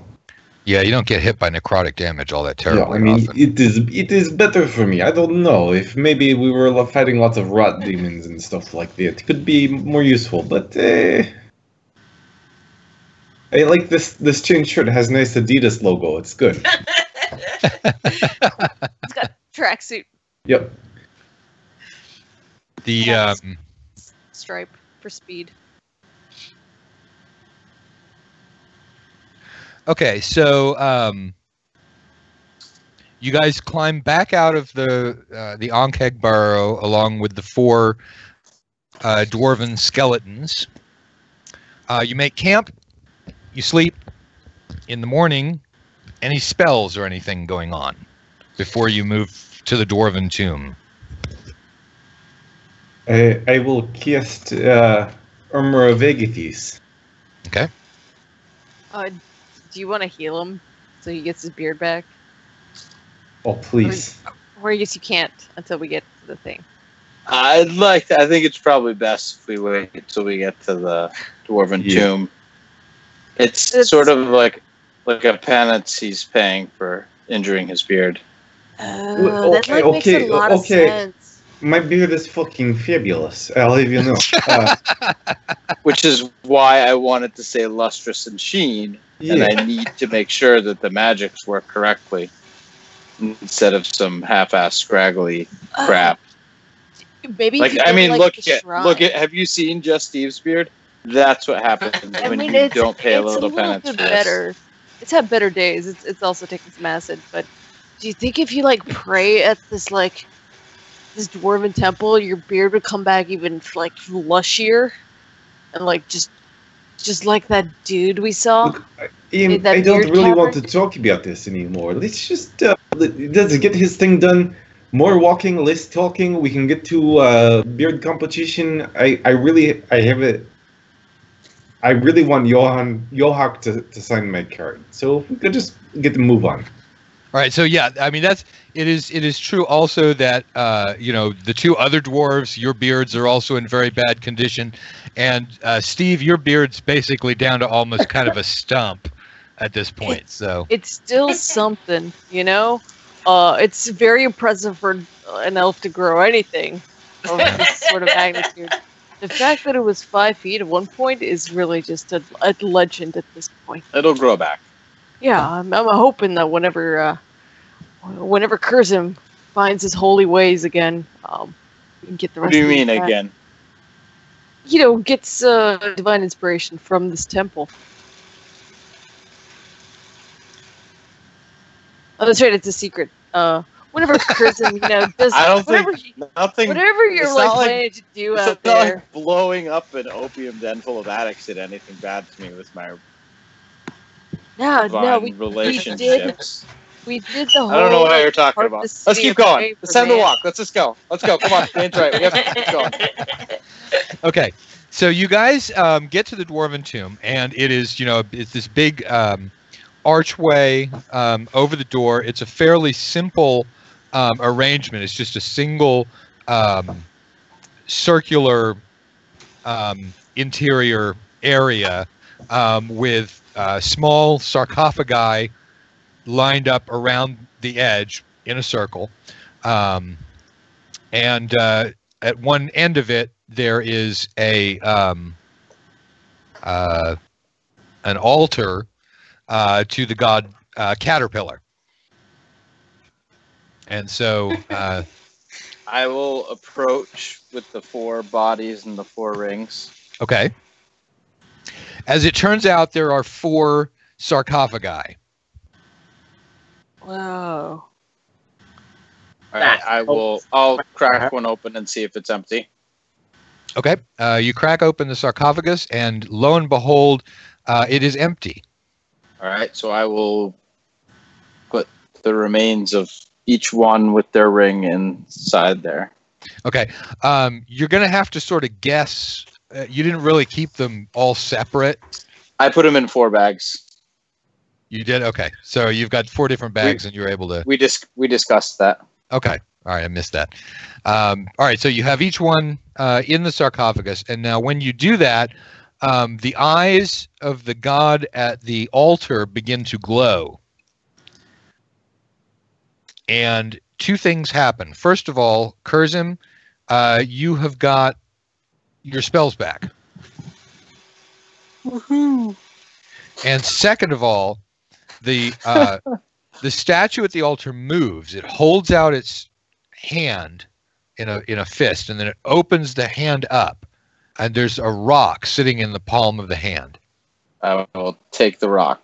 Okay. And then the hand moves back. How's my alignment doing? It's getting better. You're probably going to be registering out at Neutral evil. Yeah. I guess you can make it all the way back to neutral with that one. I mean, you still have that leather armor that one of those bodies was wearing. I think we can give the armor back. Nobody even. Yeah. Oh, yeah. I forgot about the armor. We'll put that back in. Okay, so you open up. I don't open up remember the sarcophagus and Oh, stuff. shit. Do we remember which one had the leather armor? No, not at all. Just This guess. one. We could just do it to each one. It's only 4 of them. Yeah, so you put it in the first one and be like, curse him. Do you like people? Okay, try the next one. How do we feel about wanton murder? Right. Okay, so eventually, you do on your second try, you manage to get the armor into the right one, and you could tell because all of a sudden, Curzim gleams with a sort of holy light. It's not a very bright holy light because he worships the patron saint of mediocrity.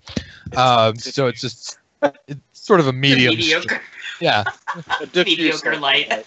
Yeah. She's definitely a medium watt bulb, Saint Muriel. You hear a holy meh. Yeah. But, you know,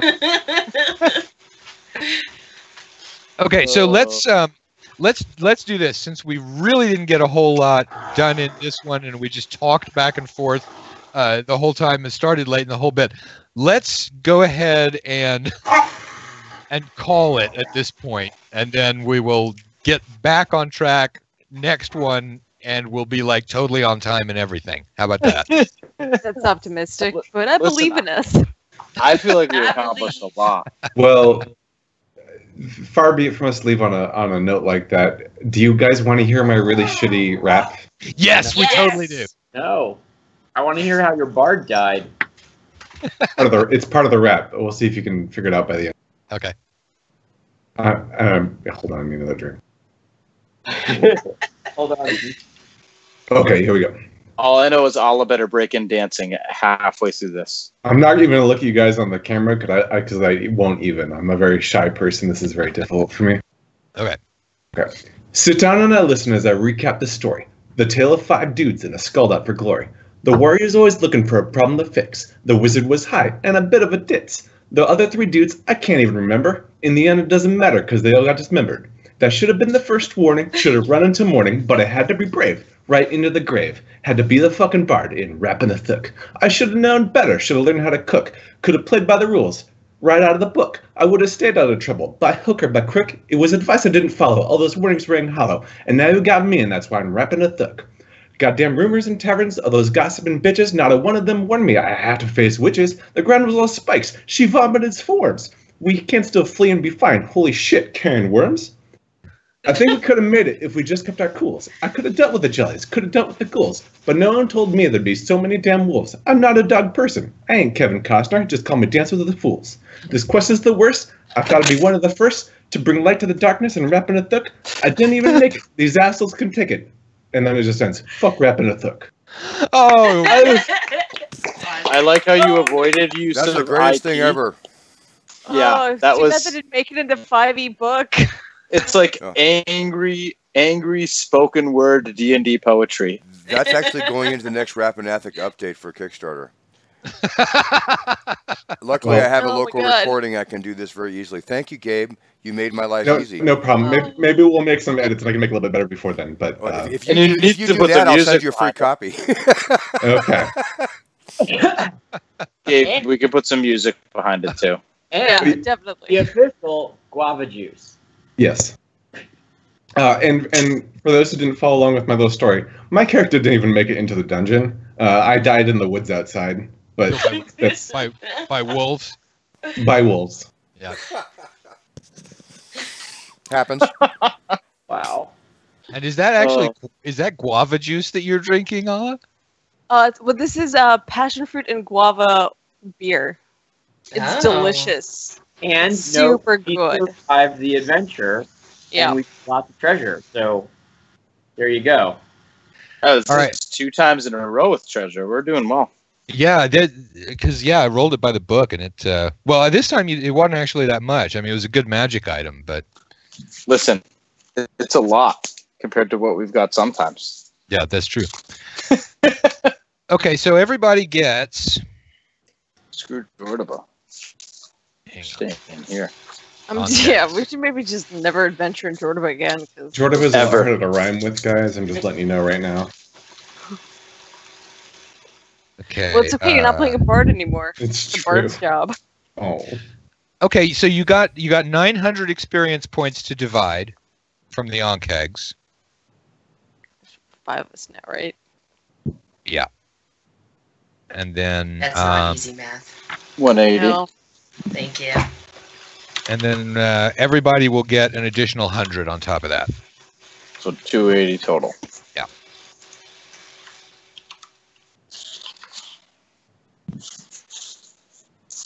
How much did we get for the day with the manticore? Did anyone write that down? I'm pretty sure you just leveled us to 2.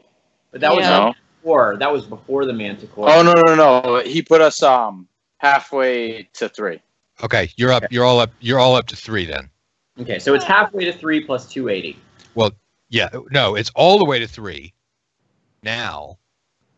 Plus 280. Wait, Oh, we're okay. at 3rd level now? That's Yes. yes. Woo! That's news. That's why news we're to all of us. order Listen, on that. holy, that was divine intervention. It was. I mean that happened right at the moment that the statue gave you the rock. Nice. That- Ooh.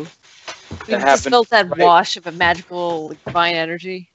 So, that happened right when drink the juice. some of the evil diminished in me. Some. Right. Some of it did, and then you were able to diminish the rest of it. So you're back to neutral now. That's oh God. In fact, you might have even overshot and have to be Oh damn it! be neutral good for a little while. All right.